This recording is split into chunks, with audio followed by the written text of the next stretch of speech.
Welcome to the Positive Pants Podcast. Mindset, motivation, and inspiration to help you find your positive pants. Let go of negative thinking and stop living for the weekend. With your host, Fran Excel. Welcome to the show. As always, it's Fran Excel, mindset coach, helping you find your very own pair of positive pants so you can get out of your own way and live a life that you love. Today's topic is all about why you need to stop the blame game. So, are you playing a blame game? Who or what are you blaming for your circumstances or for you feeling a certain way? When we blame things outside of ourselves, that's exactly where the responsibility stays, outside of yourself. So what you actually do is you take away your own control over the situation. You are directly avoiding responsibility, and the very thing, even though it's difficult sometimes, the very thing that could potentially be what needs to be looked at in order to change things for you. I mean, it is much easier to do that, right? Isn't it? When it's someone or something else's fault, then you don't need to look at yourself, do you? You know, it's that client's fault, or that course you didn't get the results from, your spouse, the kids, the dog, the algorithms, the government, whatever it may be. Is really not going to be able to help you move forward, and is much more likely to keep you stuck exactly where you are and feeling pretty negative at the same time. Now, don't get me wrong, there are times that the blame game can be helpful. It can be a great defense mechanism. However, what we're talking about here is identifying the times when it's really not helpful. Okay, the blame game can feel comforting for sure, you know, when it's not your fault. And I was terrible for this in my past. I was a serial dater of guys where it wouldn't be my fault when it didn't work out. They would be too young. They would be Abercrombie and Fitch models. They would be, I mean, the ridiculous things, too old or fresh out of a relationship. It would never be my fault. And that was a comforting place to be in, but it kept me essentially single until I met my wonderful Tobin. But comforting as it is not in any way empowering. Right? It doesn't help you get out of the situation and out of your comfort zone. And it can cause you to make multiple excuses. And it can keep you stuck in victim mode with nothing changing anytime soon. And nobody really likes to be in victim mode. Yeah? Blaming can also stop you learning the lesson that you're meant to learn, because you're not looking at any other angle other than the blame itself. Yeah, I've definitely struggled with this, and it's something I've had to learn for myself, but it really doesn't help anyone, least of all yourself, to hold on to blame, to not forgive wrongdoings and let them shape the way that you do things going forward. You know, we went through a horrible time a few years ago, and it was very easy at the time to stay stuck in that blame mode. But now we can look at it with a little bit more perspective and see all the lessons and all the things and all the things that we could have done differently, all along those lines.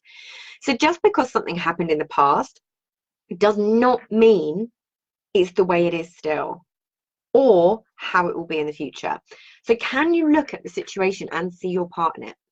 Even if it's only 10%, 5%, 1%, whatever it may be, can you see the part that you played or can play in it?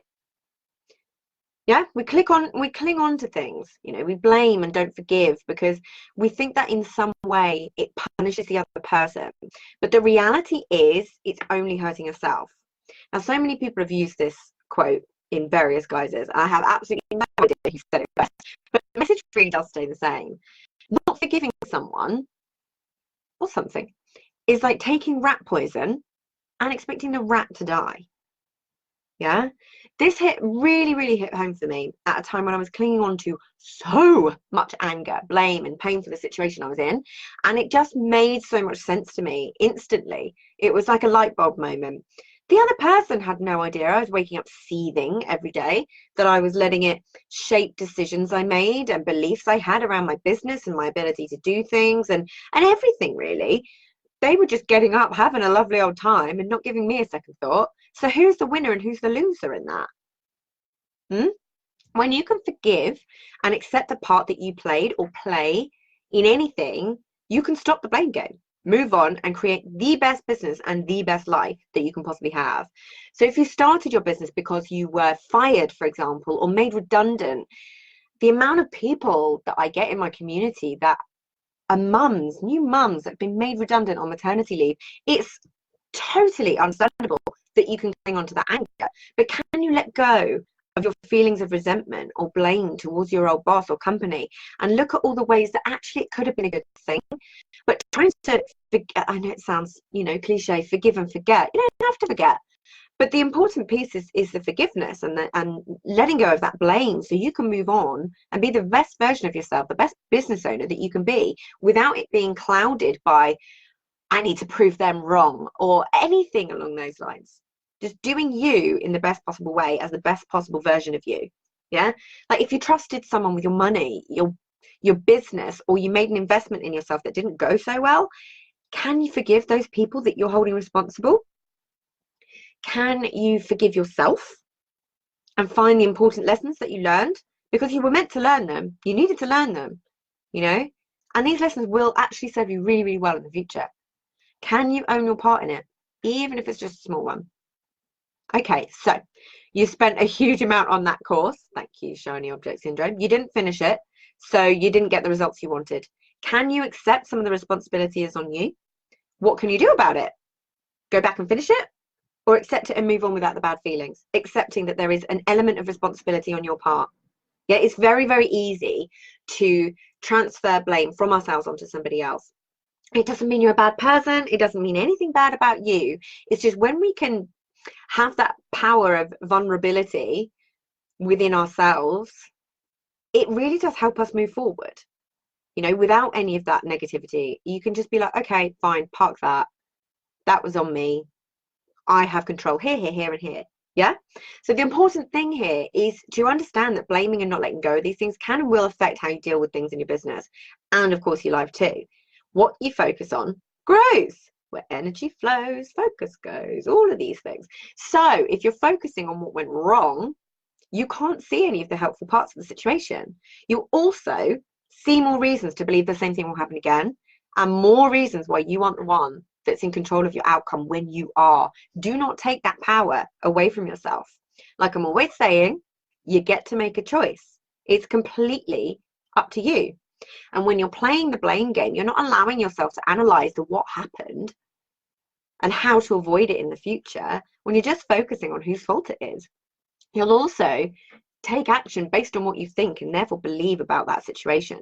So if it's negative and you believe it's the way it is, or it will happen again, then it means that you're unlikely to take action at all. And where does that get you? Right?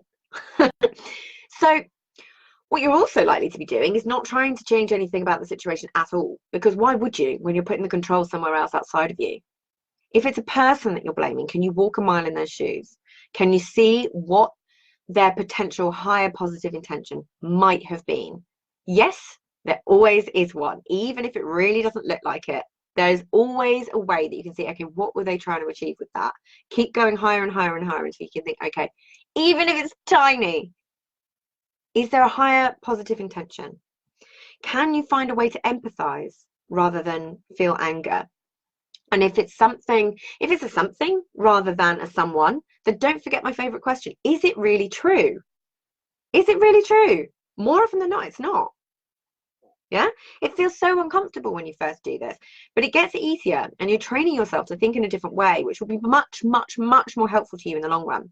And when you can hold yourself accountable, even if it's just a little bit, accept some of the responsibility and allow yourself to be vulnerable, then that's when all the magic happens.